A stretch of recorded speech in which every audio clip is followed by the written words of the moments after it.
what we're facing isn't gun control. We're facing a gun ban in the state of Maryland, and with it, thousands and thousands of hardworking, honest citizens are going to be dragged into it and treated as criminals, facing jail sentences and significant fines, and ultimately the confiscation of all their weapons. Every single lawful individual in this nation has the right to own a firearm for their personal self-defense in their home.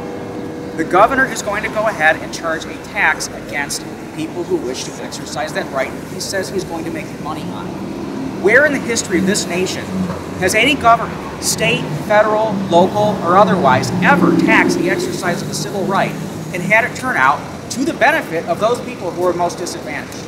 It disenfranchises rights. It is wrong. These are not liberal values. These are not conservative values. These are American values, and they must be protected. The situation that we talked about was you could have a soldier who's currently serving in Afghanistan, who comes back, and on November the 1st is when all of these regulated firearms have to be registered. Say this person doesn't get back until December. Well, that person is now a lawbreaker with no exceptions and subject to arrest, arbitrary seizure of their firearms, and detention for up to 5 years. New York already passed this legislation, and if you look, just last week, a highly decorated soldier is now facing felony convictions or charges because he was in possession of magazines that had over a limit of 10 capacity.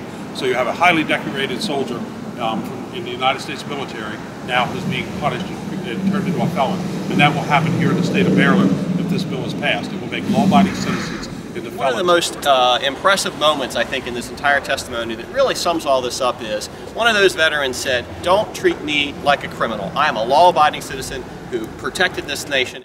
When somebody commits a crime with a firearm, they should go to jail. But don't send our law-abiding citizens to jail. Don't make them go through all of these hoops and create a situation where you're making lawbreakers out of patriots.